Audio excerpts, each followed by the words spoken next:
Hello, listeners and readers of AwardsWatch.com. This is AwardsWatch Podcast, episode 328. I'm your executive editor, Ryan McQuade, and joining me today is our very special guest. She's one of the best journalists we know. You've heard her on Director Watch a couple times. You heard her here when it's festival season and we're all hanging out and we're in the cupboards trying to get food and we're all making coffee at Telluride and at Cannes and all the various film festivals. It's Christina Jeurling Birro of Pop Culture Confidential. Christina, welcome to Awards Watch. Welcome back. Thank you, Ryan. I'm so happy to be here. Always great to see you and to be on the main show. You're on the main privileged. show. I know. You're. Trust me, folks. It's not a film festival right now. Christina's here just on a normal capacity. Although the film festivals nowadays feels like it's like just always, right? I feel like there's always a film festival going on. Just a rotating. Right? Well, the Sundance is in a couple of weeks. It's like in a week or so, right? And then after that, it's Berlin, and then after that is South by, and then it's Cannes, and then we have a couple of months, and then it's award the fall season, festival season. Have you ever gone to Berlin? I haven't. No. No, I've always kind of wanted to, but there's nothing like. I don't know. It's in February. It's a hard time since we're so busy with kind of the awards season, Oscar stuff, and that is correct. You know, it's earlier. Anyway, this week, I'm super happy to be here. I know. Earlier this week, we had our final predictions. Christina, any shocking final prediction for the Oscars you want to put out there? Shocking? Not really. What do you have in your What do you have in your 10? Like, because we had all the same 9, and then the last spot we were going back and forth. Which was the last spot with we were trying to figure out it was just an accident? Was it F1? Was it weapons? Was it one of the blockbusters? Was it Sarat, for God's sakes? Like no, not Sarat. What is I am going to say number 10 is weapons. You're going to say it's weapons. I do. I think there's a huge love for weapons. Okay. The writing, I think that they will surprise us, or if it's a surprise or not, that's sort of up to you. But yes, I'm going to go with weapons. I think the love what's the for one this out? movie. What's the film that gets kicked out? Well, I don't know what your other which ones are kicked out. The overwhelming consensus was if something like that is in, then it was just an accident and it's most likely out. Well, it's odd with it was just an accident. It really feels like it was surging so much, and Jafar Panahi was everywhere. And in terms of what the world is going through, it felt like it was his moment to speak of the importance. But I don't know what happened. Yeah, feels like it just fell off the radar in a way that I wasn't expecting. Or maybe we're just fooling ourselves and he isn't, I do think the love for if we're talking about the different foreign films that are up for, I think that Sentimental Value, and particularly A Secret Agent, has a much bigger following at the moment. Yeah. I just don't see a world right now based off of it was just an accident falling off. And I said this on the show I just don't see a world now where we get the Neon 3 in the Best Picture, no. unless somehow those Oscar shortlists were telling the truth, and we're going to get a Sarat onslaught. Some of the strange things that happened at BAFTA as well. Yeah, and so I was just getting the feelers out. Is there an actor maybe potentially that you think's going to miss? Shocker in any of the actor categories? See, I wasn't prepared to think about this. She wasn't prepared to think about Oscars today, because we're going to do something else here in a second. Who is going to miss? Well, I think who I think will be there is definitely Ethan Hawke. Okay. Well, I meant like any of the categories. Okay, but you think Ethan's in? Yes. Okay, that one's a tight race in that for that 5th spot. But I think I'm with you. I think he's in. You think so too? Yeah, I think that movie is being underestimated potentially. I think so too, and he is. Yeah, I think so.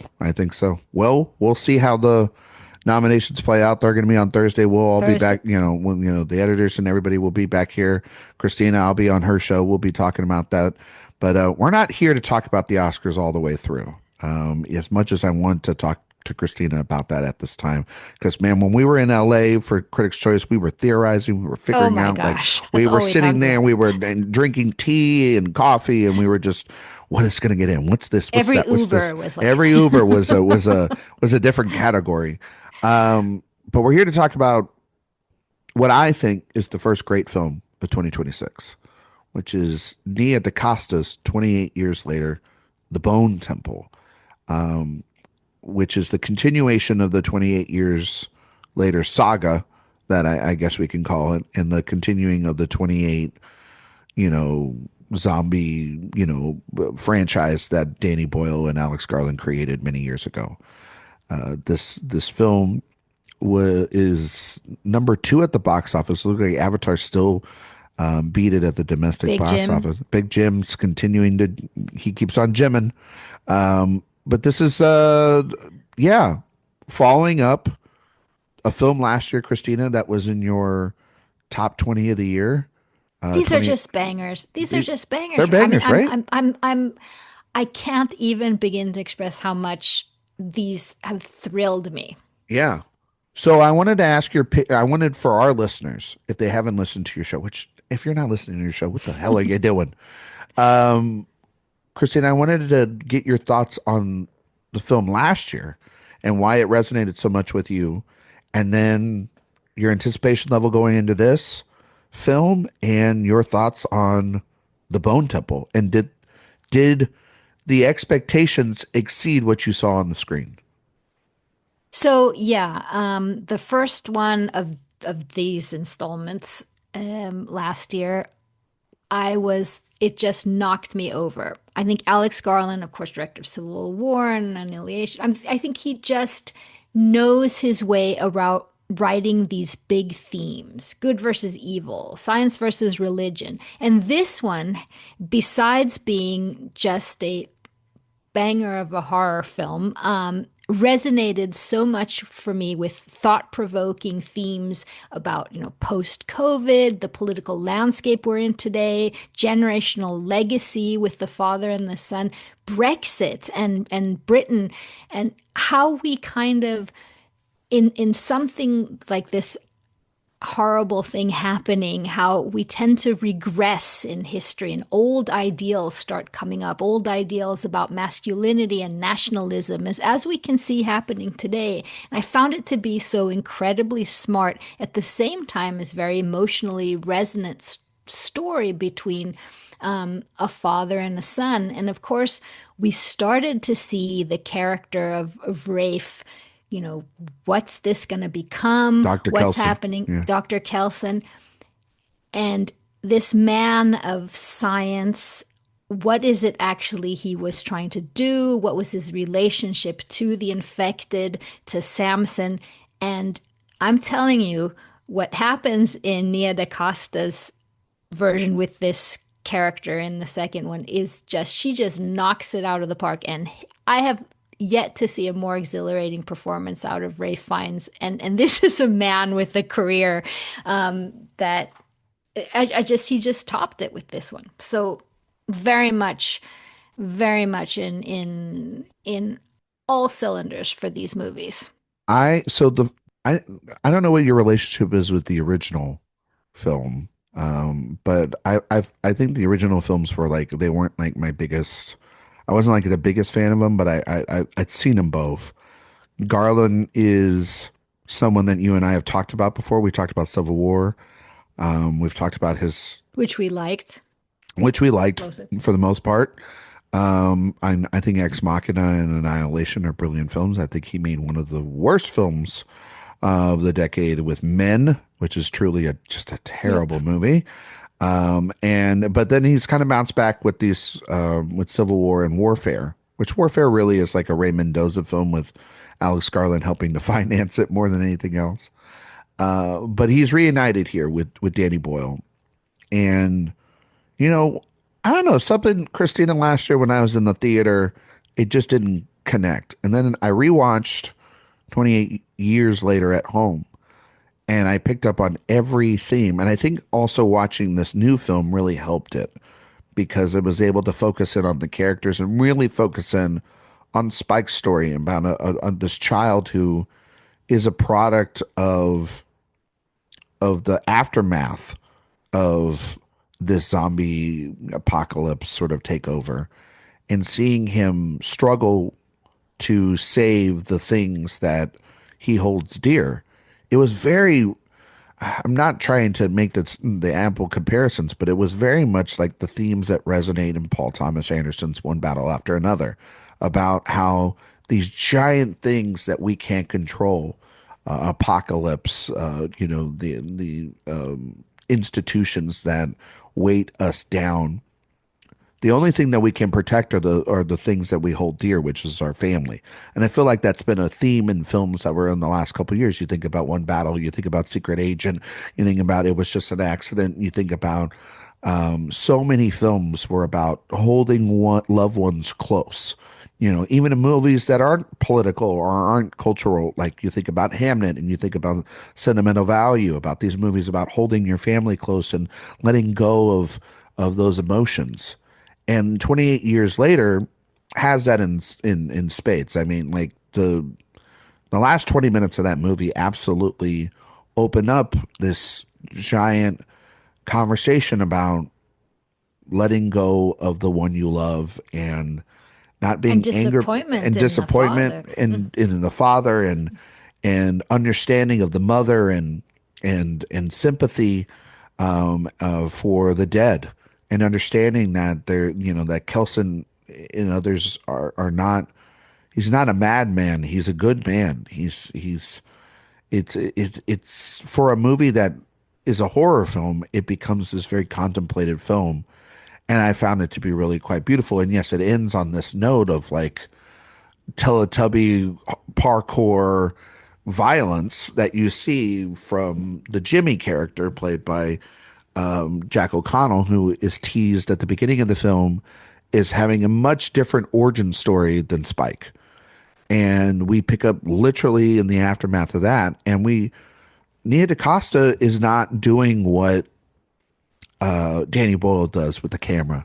It's much more still, different cinematographer. It's a He's a lot of Sean her. Babbitt, yeah. It's a lot of her team from Hedda, which you and I both loved Hedda last year, and she carried a lot of them over just using Garland's script. This is a much more patient film in terms of what it's doing with the camera. It's not a lot, it's not using iPhones or going crazy with it. It's much more still, and it's much more focused. Like the film is about these two stories. It's about Spike's journey with the Jimmies and the terrifying ramifications of seeing the effects of a cult like presence in an Well, aftermath of all this.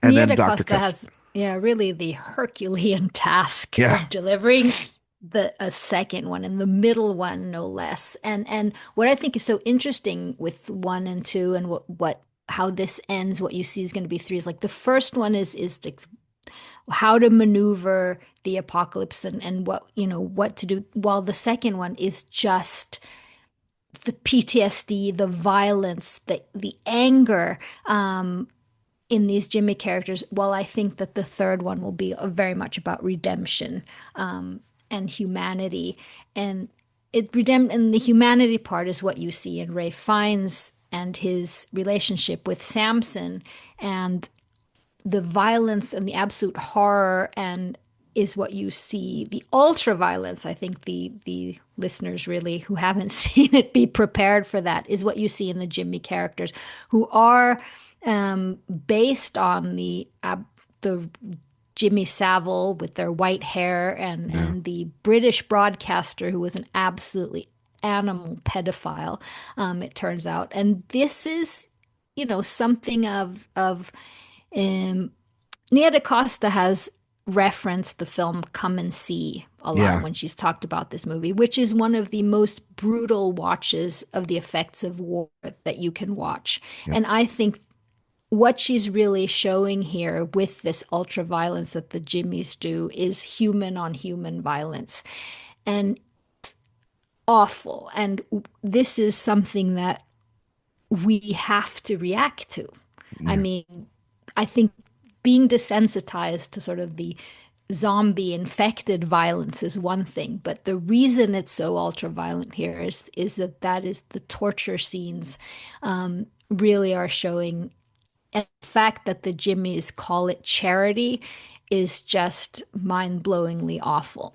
Yeah, I And it, mean, of course, yeah, reminds very much of Clockwork Orange or Fun yeah, Games or something like that, which and Come and See, which I think she referenced. And it's tough. It's a tough watch, but it's also incredibly well done and emotionally resonant for me, very much so. very much for me as well. I mean, what she's taking is this idea. I mean, I feel like there's more violence on humans, as you're mentioning in this film, than there is with zombie kills, as we see Oh in the yeah. first film, or of this trilogy. I think that what's very much at the forefront too is the dangers of cultisms and cults and And how science versus religion. science versus religion, which is a continuing theme from from the first film, but it's very much in this. I mean, that's where the Dr. Kelson storyline plays into a lot of it, is the science part of it. The scientist who's led up to his own devices, and we see his process of kind of working with Samson, who was introduced, the big alpha in the last film, and Kelson stumbling potentially upon a cure, And not and just a stumbling. What I remedy. think is so beautiful is that he's really he can sense humanity. He is He not can giving sense it up. in there. There's well, He's no, yeah, not you're giving right. up. He keeps and he's like the scientist of what we want a scientist to be. He continues, even though he hasn't met a soul in years. He's still listening to Duran Duran, his pop culture things, but he is still reading. He's still writing. He's still trying. He has not given up that something he will find humanity behind this. He's fine, and it's slow, right? It's not a quick No. answer, And and this has and been it's years and ending. years. He is the medicines, he doesn't have anything. I mean, No, you can tell that he's working against the clock. he really is, but he's also reserved with the fact that these little baby steps are all that's what he has before his medicine's out, his rations are gone, and yet when I mean stumbling, he stumbles, per his work. It comes at right at the right as the clock's about to hit midnight, and he realizes that that there's there is potential here, and that there is still humanity with inside those monsters, but there's not humanity inside monsters like Jimmy. And we see that, and that's what Dacosta and Bobbitt as their cinematographer really show, is that the zombies aren't inhuman and dangerous. We are, if we are inflicting this kind of a dogma on one another. Exactly. There's a moment in here, might be the scariest thing in this franchise, and it involves the charity that you're mentioning upon Mm. a group of farmers that the Jimmies do. And they're sort of, as we're talking about spoilers here, a skinning, making a jacket out of somebody, which is truly terrifying, like, or taking off their shirt, I believe is what it is, what it's called, or something like along those lines. And it's truly horrifying. Now we don't hear it, but through Spike's eyes, once again, the Come and See reference, you see it. You understand what is being put upon these people. And there are people still fighting. There's, one character that is of that group that is fighting the Jimmies. But there is this sense of instability around that as well too. Like, because they live in an unstable time, the dogma is also catching up on Jimmy, because he can't keep the wool over their eyes forever. And that's where I think, man, if this movie had come out in 2025, Christina, a scene of the year candidate for last year, but really one very early one this year. And no, it's not the crazy scene with Ray Fiennes, though we can talk about that here in a second, is the confrontation between Jimmy and Dr. Kelson. Ah, This understanding and meeting amazingly of the mind, written. where it literally is these ideas that Garland and Boyle and DaCosta are clashing with throughout the first two films come to head. And which And with the world is clashing. I mean, which are exactly. so resonant right now. And the fact that the Jimmy character, O'Connell's character, is the scariest of everything in this movie. No infected, nothing else is as scary as this guy. No, and what's terrifying about it is that as he's inflicting this pain, he's still a child. He never grew up.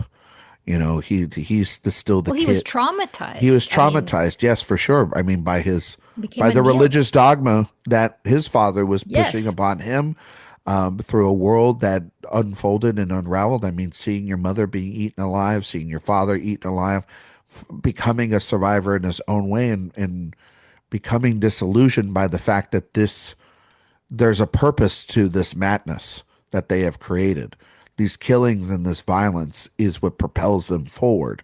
And then collecting a band of people that believe in that is truly, it's some of the most terrifying thing, because Can I ask you a question? it's the opposite of the humanity that we see on Spike's little island with his family. It's like, that whole group is survival on a different level, has a set of rules, has stability. It's continued humanity's search, and meanwhile, amongst this chaos on this island lives these crazy, nasty people that are willing to do whatever it takes to cure. They're infected as well. Yeah. What do you got, Yeah, I'm going Christina? to ask you, but first, just on a note, what you're saying. I have to say, in the first one, though, I feel that, yeah, they had the community and the family, but he was very much disappointed by his father when Oh he yeah. came back and just lied about, oh, my son did a fantastic job. I mean, that's basically why he leaves, and how he's treating the mother and what's going on, and the whole um, Yeah, it's disappointment his in the father institution match. So, is just as broken. right. You know what I mean? No, I Yeah. was going to ask you about how you feel in terms of Jimmy, the main Jimmy. Hmm. Um, By Jack O'Connell. yeah. Do you think that that character, how much does he believe the story he's telling himself? I think that it is. I think that as we are seeing the film unfold, we realize that his story is unraveling, and it's been unraveling for some time, and that violence can only fix truth for so much longer. It goes back to the science versus religion. It's like, well, you can only believe this as long as as long as you have a distraction. It reminded me, politically speaking, of our times now, where something crazy happens in the news in order to switch up the narrative of the false kings that are leading countries. The false people and that are elected. And so I was thinking a lot about that. But then when he sits down with Kelson, there is an acknowledgement of like, yeah, I'm not breaking through to them anymore. And so You this is need to you put need this ruse on you need to now. put on a show here, Mhm. otherwise I'll kill you. But you have to help me here.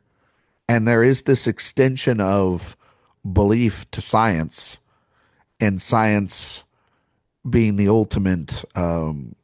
It's an interesting dance that the themes of this movie are playing with. But I firmly believe that he's hanging on by a thread by the time we meet him. He's not as powerful as he once was, because he probably has had them like this since they've most of them have been around him since he's a kid.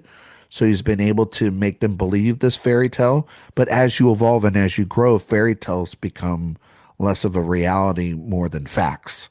I And just thought it was so well done when he first walks into the Bone Temple, and he looks like a child there. Like, the is it crown, and really yeah, the devil? You yeah, can, when Ray Fine comes out the first time, there's something that you see that he's thinking, well, could this be? Could this not be? How much is the story I've made up in order to be the cult leader, and how much is actually something? I mean, I think he does that very well. no, I think so too. And I think there is also like, you know, he is being challenged already. You can see by some of those characters there, Oh, by the ink, by Ink, yeah, yeah, and by Spike to a certain degree as well. His dogma, his belief system has not been challenged to this point. and he has nothing to go back on other than either to act out in violence or to double, triple, quadruple down, because it's no different than when you ask somebody of faith just a simple question that involves like any type of humanity. And it's not to say that people of faith are, are terrible or whatnot, but when you start trying to ask them just simple logical questions and they just say believe, believe, believe, it's like no, no, no, no, no. Like I'm trying to engage in a conversation here, and it kind of breaks through the armor a little bit of the logic that they have. It's not to be, in regular conversations, I would say when you have it with people of faith, it's not to tear them down, but it is to kind of be like, we all have our beliefs. No one's greater than oneself. You know what I mean? However, we choose to believe in this world, whether it is or isn't in a religious text, is one thing. But for Jimmy here, it's they're piercing through a little at a time, much like Kelson is piercing through Samson a little at a time for a cure. And it all comes to a head by the end of this film. And yeah, I think that she's speaking directly with Garland about our violence that we have and I think just our violent tendencies that are inside of us in unstable times. It's very modern in the way that it's trying to do that, even though that It this is, is. this is a unrealistic, virus sort of thing. But it was reminding me of just how cooped up we all were, And how with quickly it and happens. how quickly, The loss like of humanity, the loss of dogma, or the rise of dogma, the loss of humanity, all represented in this. the terrifying factor of not being able to trust human beings. Like it's over time, over the last decade, it's felt like my wife and I were doing like a Q&A question thing, like, sort of just like for fun off of TikTok last night. And the first question was like, what would your partner say was the best thing about 10 years ago, or, 15 years ago? And I said, that the president of the United States wasn't a complete and giant narcissist and, terrifying human being. Like we lived in not great times, but we lived in, where we didn't have to worry about him invading countries, well, I mean, we did invade We countries, didn't but, even. but you know what I mean? Like in the way in which we're stealing allies and stuff like that. But the point is that, we lived in different times. And I think in the evolution of this world from the 28 years, from the weeks and the days, what we have seen here is an evolution of the world through chaos and through violence, and that some, like Dr. Kelson, which is Ray Fiennes, is, I mean, maybe his one of his best performances ever is in Oh, this I mean, film. that's the thing. And that's a big thing to say, but it's It's true. it's true, right? Is that we're talking about a performance here where it's, you mentioned it, Christina. This is a man of science and fact, slowly but surely trying to, one patient at a time, heal a problem that's larger than himself. And it really isn't even about making a giant cure. It's just about relieving Samson of whatever this pain is. And it makes that relationship with the virus much more human than we've ever seen before inside of this. Those scenes can be quite funny of him like on drugs essentially with Samson, and on the, on the morphine stuff, and them dancing around to the records. And then yeah, you see like the Jimmies or other people looking at him like, what the fuck is going on there? It's so But interesting, but these it's very two, Jim. human. Yeah. Yeah, Jimmy and Dr. Kelson, because on one side you have someone who has absolutely seen so much horror and has absolutely lost their humanity. While on the other side, Kelson, he hasn't. There's Yeah. hope in there. Some there's something to be explored. He does not give up, and it's just astoundingly beautiful, which I didn't think I would come out of this movie feeling. No, I didn't feel that I would either. And then I didn't feel that I was, when Christina, a movie is, you're riding on its wavelength and you just kind of hope it goes there. It Hmm. just, you hope it's like, it's riding, and you're like, all right, movie, you've been pretty hardcore this entire time. And to quote the a film from the great and late Rob Reiner. Let's take it up to 11. And that's literally what it said, I think, in the film. Oh, the last line of the movie, I'm not sure if we're spoiling that much. Yeah. I had a tear in my eye.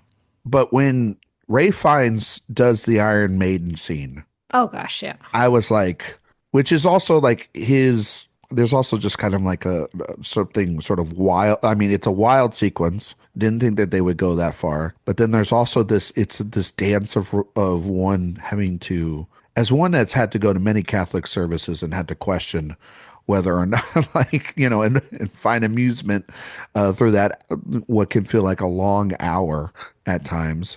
I was very much Dr. Kelson in here about like molding the someone of non-belief having to put on this charade and do it in such a fantastical way that then those others fully believe.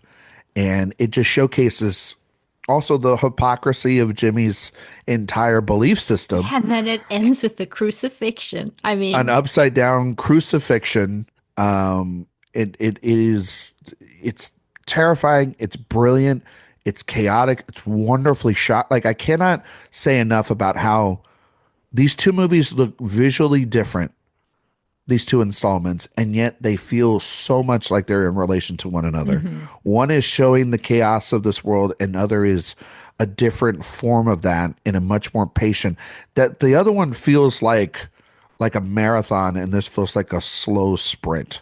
You know what I mean? Like, this feels like a knife twisting into you and cutting you open, as opposed to a monster tearing you open like in Danny Boyle's film, and less more experimental and much more patient of a filmmaking from her, which is saying something, because Dacosta has been.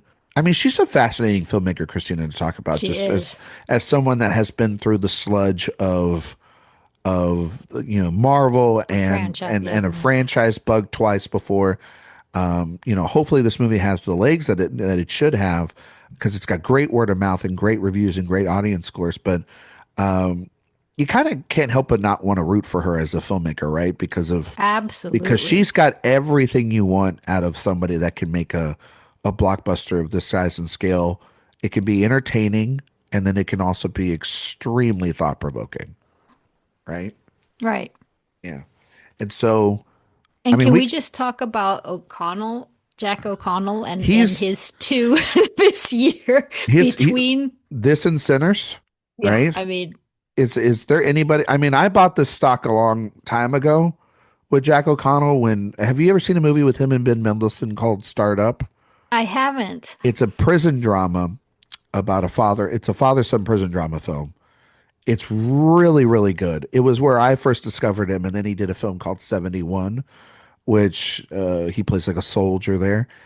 I would say, Christina, watch those two films. That's where it shows the promise of this. But yeah, there's if he's showing up as a villain right now in your He's horror breaking film, the mold on the yeah, villains. I mean, that's then just, you're probably in for a really good time. I guess if he's smart, he'll do something completely different after these Yeah, two if he was absolutely smart, he horrific. would do And like a he is rom smart. com, Yeah. right? Can we talk about the final scene of this film?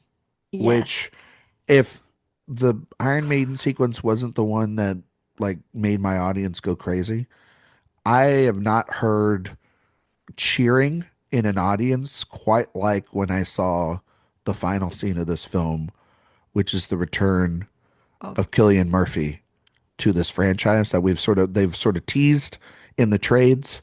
He's like an executive producer on these films now, but Killian's back. he's back. And I mean, there is something about him kind of molding both of the worlds. Like, he has his own set of rules that they're following with him and his daughter, it looks like, for Yeah, and how he's survival. explaining history to her, that Yeah. he's, teaching something that's been lost, because this movie is so much about how dangerous it is when myth becomes, the real Reality. Yeah. reality, and we need to look back at history, and he's teaching that. And then when he looks out at the end and they see Spike and In the ink. girl Yeah. in ink running, and the daughter says, "Should we help them?" And he says, "Yes." And that's the redemption. I mean, that's what I'm saying. And I That's think the humanity. what we're Yeah. looking at in the next one is people actually trying to help each other. Yeah. The humanity of what can happen in some Well, it's when teased by something's Kelson at the end of the first, and I think that it will carry over as the hopefully the overarching theme of the third one, which is to heal ourselves and be able to move on from and we these need each violent. other. Yeah, and we do, and I feel like that hopefully will be the case. I mean, there'll be a ton of probably zombie deaths as well along the way. It'll be also interesting to see the ramifications of Samson and Yes. see because now he's cured, but Kelson has passed. And so what does that mean then for this evolving virus? And it also But shows he's that, also realized he's lost his daughter. yeah, exactly. And so there's a ton still left to be explored in a film that has not even been shot yet. But it most likely it seems like it has been greenlit or they're going to greenlight Yes, that's what that. I read. I think the reason why I love this film too, it does remind me a little bit, Christina, of what Ryan Johnson did with The Last Jedi in Star Wars. A much more, it seemed like, precious artifact than the 28, franchise or whatever you want to call it. And that she got to play in this sandbox before it was given back over to Boyle so Boyle could focus on that. He's also making another film, Danny Boyle, this year. We talked about that on the 2026 preview show on Pop Culture Confidential with Hmm. yourself and myself and Jay. But so Danny Boyle very busy right now, probably so that Nia Dacosta can make this, so he can make Ink and then make the next 28 years later conclusion. I'm really excited for it. I think that this has the potential, right, Christina, of with the final film to maybe be one of the best trilogies. We don't get a lot of great trilogies Absolutely. anymore, right? Absolutely. This is just, but I just want to mention you talked about Star Wars. I'd say that this is, to me, what Tony Gilroy did with Andor, Yeah. Yeah. really bringing out these prescient themes of what we're going through, and what history, taking big themes through history and showing that nothing ever really changes, right? That it's just a cycle. That it is a Can we cycle. also can we Yeah. also mention for us old Duran Duran fans? Yes. Yes. Can we mention also the fact that Nia DaCosta might be the only person that actually used a Radiohead needle drop correctly and it didn't feel on the nose or Perfect. overt or it just felt perfect. I when she used it I was actually like, oh, this is actually like really good. As opposed to like when Denis Villeneuve uses it, and you're just like, ah, damn it. Like, I don't want to hear this at this moment. It made sense. Like all the needle drops are perfect. And I want to say this about her is that, I've known that if they gave this talented filmmaker the launching pad to just create, I think between Hedda and this, she has found her voice immensely as a filmmaker, and I cannot wait to see whatever she does next. Because I felt that after Little Woods, which was a promising debut, with Candyman and the Marvels, she really it felt like control was taken away from her. Yeah, Candyman felt, I mean, didn't wasn't that even the truth that it was taken away from I her? think so. I mean, like I know the Marvels was for sure. Hmm. Like that was just completely out of her hands. Most of those films really are. Candyman. It just felt like they re-edited and it wasn't nearly the film that we thought it was supposed to be. Hmm. And then but now with Hedda and now with this, we see someone that like if you just let her do her thing and let her cook, you know what I mean, and make a film that can be very complex because that's what Hedda in this movie is very complex and what it's trying to say and what it's trying to do. And I think it's fantastic work by her, and it's so great to see her emerge through all of that. You know what I mean? Like I was like grinning ear to ear by the end of this thing, and We've seen a couple of films that have come out or it got moved from at film festivals last year and will release this year. I think I've seen about like 10 films already that'll be coming out that this year from last year.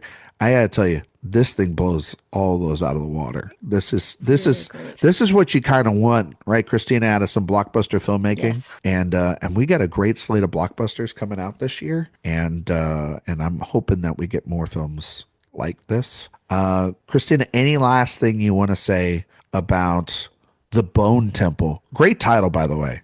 Great Just a title. great title. I heard someone with it nitpicking that there was more Bone Temple in the first one than the second one, where we actually got the explanation to what he was doing in the Bone Temple. People will find anything to complain Really about. will.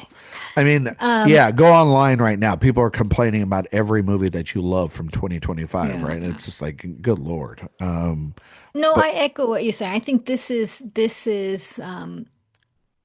I cannot wait to see Nia Dacosta, and I'm so hoping that she has shown in less than what half a year with these two incredible movies that she is someone to be trusted, and just let her do her thing. Give her a whatever project she wants to look into, that she'll not only make a gorgeous looking film, she'll make something that we're going to be talking about with big themes, and she dares, right? I mean, there's both of these movies, both Hedda and this, they're movies that are divisive and that people will talk about, and that's what we need today. So I'm just excited. I'm excited, and I hope that not all female directors get as many chances as others, I'm afraid. And I'm hoping that that's not the case with her, and that we'll see a lot of her going forward. And yeah, I can't wait for the third one here. And I welcome Danny Boyle and Alex coming back, because I think they did a good job on the first one, and they've had time to think about it, and so bring it on. this is a landing that, God, if it sticks, it's going to be great. It's going to be a great I think the film for ultra sure. violence, I can understandably will you know some viewers will not be able to handle Yeah, that, I and feel and, like and I understand it. It is a lot in this it one, but it is. does have, I just want to say again that it does have a point that Yeah, there's to not it. senselessness to it. There's a No. real there's you're right, like what you're saying. There is a point to this violence because this We're is so used to seeing monster violence and zombie violence that at this point, nothing feels we get scary. But desensitized to it, don't we? yes, but seeing this is hard, and it should be hard. It should be, but this is what happens when this is a great test for studios that when you get great screenwriters, or at least interesting screenwriters to make your franchise stuff, it can mean more. Kills mean more. Deaths mean more. The image means more than when you just throw somebody that you've never heard of into the field, and see if they can make something that sticks. And yeah, I mean, like, it has struggled a little bit at the box office. I hope that people get to see this. I think this will also play really well on VOD, and when people see it at home too. It's also just like January. I don't know why they released this thing in January. This feels like a summer film, if anything, or Mhm. maybe even in March or April. They sort of And dumped there's a this. Jimmy Yeah, taking all of the box office at the moment. yeah, it's Big Jimmy. You know what I mean? But no, and that's the problem. It's just like, and Yeah, I no. say this about every film that gets released around an Avatar film, even though this Avatar film's not knocking it out of the park as the others two, it's still taking over the box office. And yeah, 15 million for, or 13, 14, 15 million for this movie is lower than what the last one is. But I think they'll greenlight the third one, and definitely, and then they're going to market the hell out of it as the return of Killian Murphy, Mhm. and then it'll all kind of even itself out. I think that they've invested in Danny Boyle and Garland on this journey, and I think we're about to get something really special. Christina, thank you so much for being here with me here today. We're gonna Thank you have to for get you having me. back on main shows, do reviews.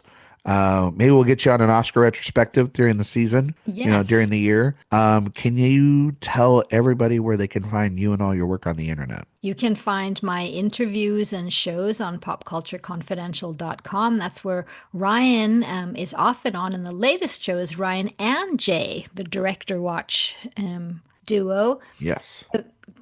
So you can go there, and you can also find me on Instagram and Twitter at Christina Birro. You can find me on Twitter, Instagram, Letterboxd, Blue Sky at Ryan McQuade 77. You can find all my work here at AwardsWatch.com. You can, if you like podcasts, listen to the Director Watch podcast, like Christina was saying, with myself and Jay.